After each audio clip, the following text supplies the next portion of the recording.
What if there was a hidden corner of the real estate industry that almost no one talks about? One that's not only easy to start, but incredibly lucrative.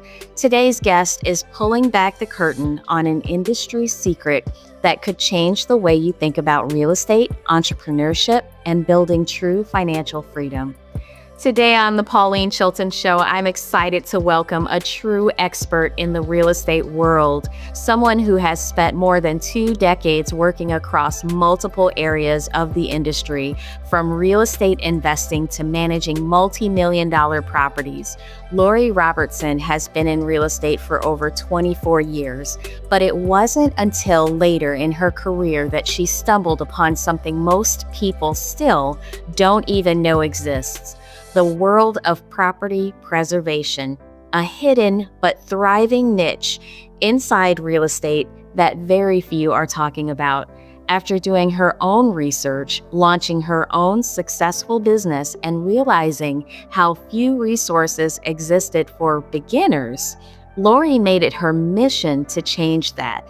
She's now helped hundreds of people start their own property preservation businesses, whether to supplement their income or leave their 9-to-5 behind for good. She's here today to share her story, her knowledge, and how you too can tap into this incredible opportunity. Let's give a warm welcome to Lori Robertson. Lori, thank you so much for being here today. Thank you for having me.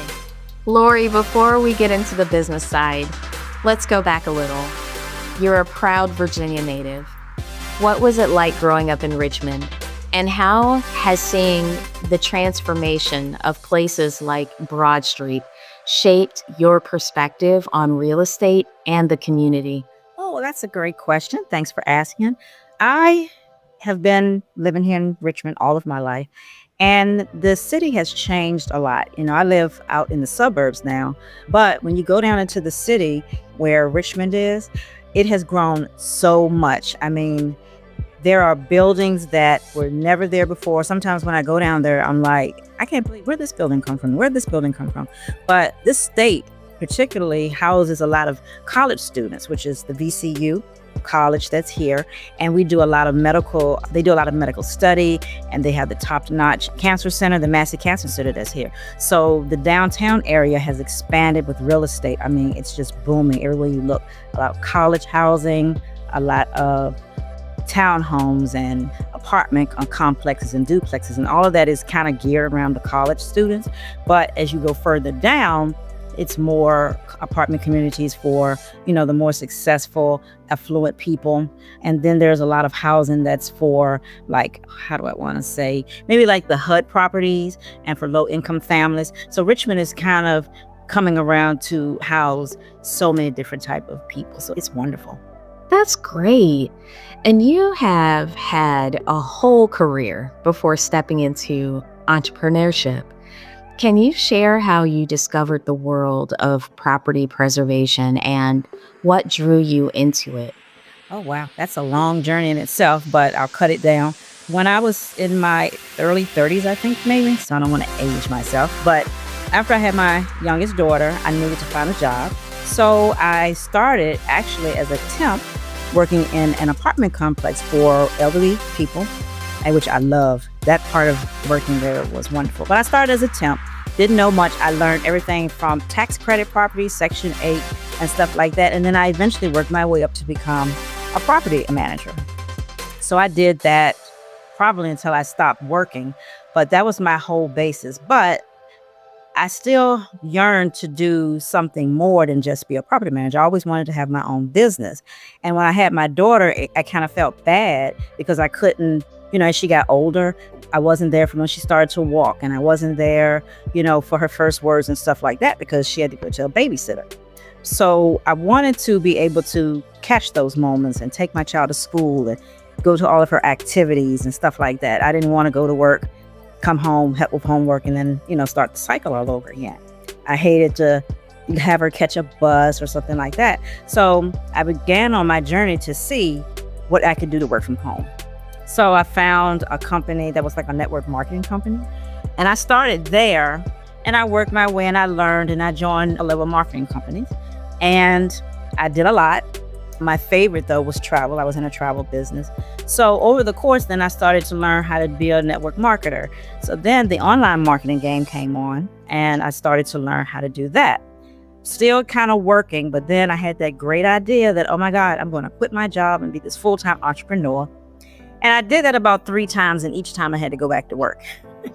So I failed a lot on this journey. I kept, and it was tough. It was heartbreaking, every time I had to leave my child. But as she got older, that desire still was in me to continue on my journey to become an entrepreneur.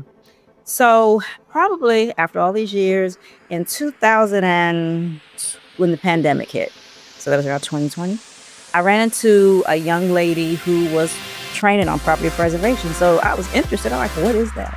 So when she started to explain it, I was like, what?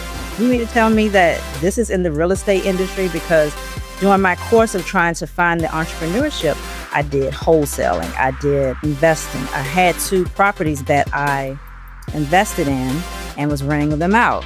I did everything but be an actual realtor. I did asset management. I handled multi-million-dollar businesses, apartment complexes where they wanted me to manage them and do everything. But when I heard about property preservation, I was like, well, this is interesting. So I took her course. I paid a lot for it, but it was worth it because in my 2nd week of training, I got my first contract. So I was like, okay. So I started off, learning everything I could learn about property preservation. I mean, from the top all the way to stuff that, you have to be more advanced to do. But once I did it and I got into the first service line was like inspections, I made so much money just doing that one thing that I actually did quit my job. That allowed me to quit my job along with the other online tools and marketing that I was doing. So it was a combination. And that's how I got into my journey of property preservation. That's a short version for you. And that's so good that you share that you failed a lot and that you also found your success. So, for those who aren't familiar, what exactly is property preservation and why do you think it's been such a hidden opportunity inside the real estate industry for so long? That is an excellent question. So what I found out, what property preservation is the securing and maintaining or maintenance of vacant properties, but mainly foreclosed properties that's owned by banks. They want to make sure that their properties stay up to date just in case they have to sell them, just in case, the person may still want to keep their home or whatever it is that the bank deems necessary to, get the most bang out of their book for their properties. And so when I started digging deep into the property preservation lane, I noticed that it is a niche in our industry that a lot of people don't know about because it's basically male dominated. And then at first, I didn't even know it's a $1 billion industry. I had no idea it was that huge. But it's mainly a male dominated industry. So when you look around, you don't see a lot of women. You don't see us there. So that's what gave me that, I got to get this into more women's hands because it's like they're keeping it for themselves, but it's a smart thing because what I noticed was the men were handing these businesses down to their children. They want to build a legacy for their family. And this is the perfect way because you're always going to have real estate and you're always going to have foreclosures. So this business is not going anywhere. So when I sat down and I started talking to one of the guys, he was like, yeah, we basically keep this in this niche here because a lot of people don't want to do the dirty work. So we want to make sure we have people in this industry that's doing it right. So I was like, well, do you think women don't do this right? This is what we do. We know how to manage our schedules. We juggle stuff every single day, planning for our kids, our family, whatever. Who better to do property preservation than women? Because we can handle this and make ssure things are done in a timely manner. So that's what I found. That's great. And you just mentioned how much you love focusing on helping women, especially single moms and women who want to quit their 9-to-5s. What makes property preservation such a good fit for women looking to build wealth and independence? Well, kind of like I was saying, we just have what it takes to be able to handle these properties. We know we can get in here and we can schedule, once you get into the, you get your first company, they give you depending on what your service line is, they will give you a contract or a work order. And then all you have to do is just do what it says. And who better, we do this. We schedule it. We can go make sure everything's done. We can hire our contractors. We just have the innate ability to be able to see things, get them done all the time, and then build the trust that we need to get people to do what we need to do to make the job the best one that we can do. So that's why I think it's an awesome thing for single moms, because you can actually take your kids out with you if you're doing like inspections or you're taking photos or something like that. And then just women entrepreneurs who I want to work from home. I want to stay at home. I don't want to be online doing digital marketing, but I want to do something. And it's also amazing for realtors, because realtors already know the language, the jargon, or whatever, however it is you want to say, to be able to pick up on it really fast and get it done. And it can supplement their income while they're waiting to sell their homes as well. What I'm hearing is, when you were starting out, you wore many hats, from inspections to repairs, lawn care to winterization. What were some of the early lessons you learned about running your own business in what's traditionally been a male-dominated space? Well, what I learned is that we as women, we have to sometimes be better.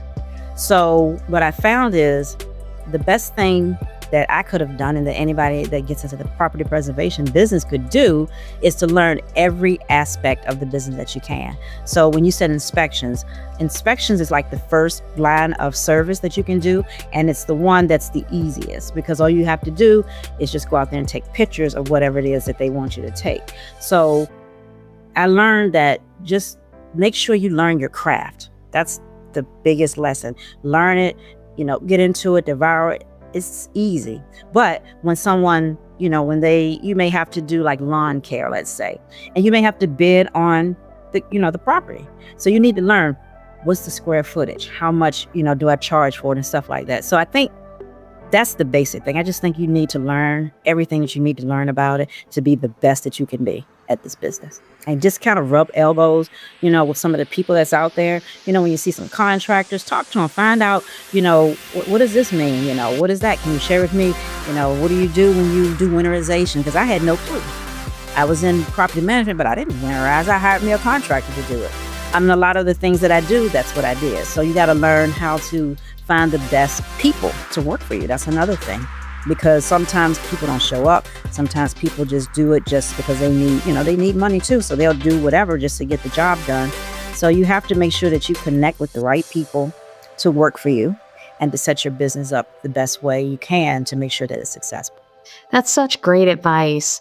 And now that you not only run your own business, but you also teach others things like digital marketing, social media, Pinterest, and organic reach, can you share some tips for someone just starting out who wants to use social media to grow their property preservation business? Yes. The first thing is, it's really kind of easy to have the property preservation business grow itself, because once you get into it, you have companies that, you sign up for different companies, and those companies will give you the work. So you don't have to do a lot of marketing to do it. But if you wanted to go out and, once you want to grow, you can use social media and like Pinterest and Facebook, and you do video and reels and stuff like that, so that other people can see what you do that's in the industry. And then they may say, oh, hey, I see that you're in property preservation. We need our property maintained and secured. We need our grass cut and things like that. So I use social media mainly to help other women learn about the business. That's how I use it. So if that's something that a person wants to get into property preservation and learn and then teach other women, I strongly advise it. I would help that woman 100%. But yeah, using digital marketing, reels and videos and things like that's the best way to be seen. And then it'll also get you to a place where you can, sometimes you have people in the banking industry or the mortgage industry that do take a look at your social media pages to see if you're somebody that they want to work with. So that has happened to me before too. Oh, I saw your video and, hey, can you help me out? So that's a good way to use it too. But I also do online marketing because, like I said, when I started my entrepreneur journey, that's what I got into. So I learned the tips and the tools and how to market and, how to do organic marketing where I'm not trying to, I don't buy any ads or anything like that. And that transitions into, that's an extra money that I can have to help me build into my property preservation. Because, with a little startup, you need a little bit of, just a little bit, not a lot, to start the business. So that's a big part, because in the age that we are now, AI is taking over. You're going to have to learn these, even if you are in real estate, you're a realtor or broker. You want to make a beautiful page, or you want to, show your house or whatever it is. AI is here, and you need to learn how to do that just a little bit. So it's important to learn those digital skills, because it will help you, especially in real estate. It will. I spent some time in my real estate career as a listing agent for foreclosed properties. And I've gotten calls from neighbors about the grass having not been cut or something being wrong with the property. Do you ever get called back out to the property after you've completed the preservation job, or is it more of an ongoing thing until the bank or whoever owns it has sold or released that property? Well, in the beginning, I think it's a learning curve. So as an example for me, I've never had a call back about the grass or lawn care or anything like that. But I had a inspection to do for an insurance claim and for an adjuster. And we had to go and take a picture of the roof. But they didn't specify what part of the roof that they needed. So, it was an ice storm out here. So I'm out in the ice, going out to somebody's house, and the grass is filled with snow and ice and everything. And I'm slipping and sliding around trying to hit these pictures. But it wasn't what they wanted. They wanted like the side and all of this, the angle wasn't correct. So we had to go back out there twice to do that out there. And that's the only time. But yeah, it just depends on the companies that you work with. They will tell you exactly what they need and what, the pictures, or exactly what they need for you to do to the property. And if it's not exactly how they want it, then yes, they will send you back out and you will not get paid for it. So you have to be very careful when you take the pictures, or either if you have guys that's doing any type of repairs for you, you have them send the pictures to you first to make sure that's exactly what they're looking for. So won't nobody have to go back out. So I did learn that, take the picture, read the description very carefully. And if you do that, everything goes through. But I've never had grass. They've usually, because I've been in property management and, for so long, I have guys that I've worked with, so they know what to do. So the property looks great. But for first timers or beginners, that may not be something that they'll be able to do. They may cut the grass themselves. And I advise that, because any way that you can save money and keep all the money in your pocket, that's what you should do. That's a good idea too. And I've got so many stories from being a listing agent of foreclosed properties, but I'm going to share, save that for another time. Yeah, you get them. You see the craziest stuff out there. Like the grass hasn't been cut for months. And I'm like, oh my God, there's no snakes. There's no, sign from the city or whatever on there to get this grass cut. But it's been interesting, to say the least, of some of the properties that I have been into. And others hasn't anything to do with the grass, but I am remembering a story where I had to do an inspection and I had to go way out. I don't remember where it was, but it was way out, and it was a huge house and it was abandoned. And there were all these signs on from the city, and I was supposed to go in, take these pictures. So, the trees were overgrown, the shrubbery. They had 2 cars that were just sitting there for months. And when I looked in the window, I saw somebody walk by real quick. I said, no, I'm not going in there because you do have squatters. And so, you have to be, safe. So that's when, I said, okay, I want to make sure a guy's with me when I'm doing these type of inspections. But it's just crazy, because you do have these properties that they just leave abandoned, and they need someone to come out there and make sure that the property looks good. But a good thing about it is when you see different things that's not on your work order, you can put a bid in it. Say, hey, I want to know, that this is what the trees and the shrubbery look like. Can I put a bid in and cut? So you can make money off of things like that for things that you wasn't even contracted to do in the beginning. So it's just so much. Property preservation is something that I absolutely love, and I absolutely love talking about. So I could go on for days. You've been coaching and training for the past 4 years now. and you've even created an ebook and a masterclass. Where can listeners find your resources if they're ready to start building a legacy for themselves and their families in this type of business? I have created an ebook that's called Property Preservations for Beginner, A Path to a Six-Figure Income. And you can pick that up. And I'm also giving you guys half off. So when you go pick up these books in my class, it's half off. But you can get that at workwithlorirobertson.com/PDF. That's for the ebook. And then my masterclass is Property Preservation for Beginners Masterclass. And you can get that at workwithlorirobertson.com/masterclass.